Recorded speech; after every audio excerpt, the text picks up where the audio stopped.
भगवान बुद्ध आत्मज्ञान की खोज में तपस्या कर रहे थे। उनके मन में विभिन्न प्रकार के प्रश्न उमड़ रहे थे। उन्हें प्रश्नों का उत्तर चाहिए था, लेकिन अनेक प्रयासों के बाद भी उन्हें सफलता नहीं मिली। वे आत्मज्ञान की प्राप्ति के लिए कठोर तपस्या करने लगे। अनेक काष्ठ सहन किए, कई स्थानों की यात्राएं की, परंतु जो समाधान उन्हें चाहिए था वह उन्हें मिला नहीं। एक दिन उनके मन में कुछ निराशा का संचार हुआ। सोचने लगे, धन, माया, मोह और संसार समस्त वस्तुओं का भी त्याग कर दिया, फिर भी आत्मज्ञान की प्राप्ति नहीं हुई।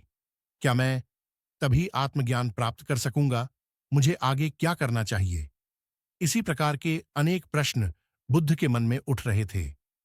तपस्या में सफलता की कोई किरण दिखाई नहीं दे रही थी और इधर बुद्ध ने प्रयासों में कोई कमी नहीं छोड़ी थी।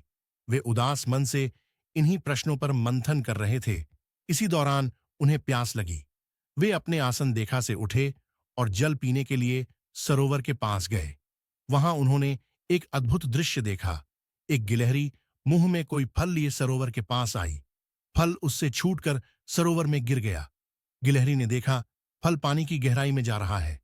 गिलहरी ने पानी में छलांग लगा दी। उसने अपना शरीर पानी में भिगोया और बाहर आ गई। बाहर आकर उसने अपने शरीर पर लगा पानी झाड़ दिया और पुनः सरोवर में कूद गई। उसने यह क्रम जारी रखा। बुद्ध उसे देख रहे थे, लेकिन गिलहरी इस बात से अनजान थी। वह लगातार अपने काम में जुटी रही। बुद्ध सोचने लगे, यह कैसी गिलहरी है? सरोवर का जल यह कभी नहीं सुखा सकेगी, लेकिन इसमें इतनी हिम्मत है। यह पूरी शक्ति लगाकर सरोवर को खाली करने में जुटी है। अचानक बुद्ध के मन में एक विचार का उदय हुआ। यह तो गिलहरी है, फिर भी अपने लक्ष्य को प्राप्त करने में जुटी है। मैं तो मनुष्य हूं। आत्मज्ञान प्राप्त नहीं हुआ तो मन में निराशा के भाव आने लगे। मैं पुण्य तपस्या में जुट जाऊंगा। इस प्रकार महात्मा बुद्ध ने गिलहरी से भी शिक्षा प्राप्त की और तपस्या में जुट गए। एक दिन उन्हें आत्मज्ञान प्राप्त हो गया और वे भगवान बुद्ध हो गए।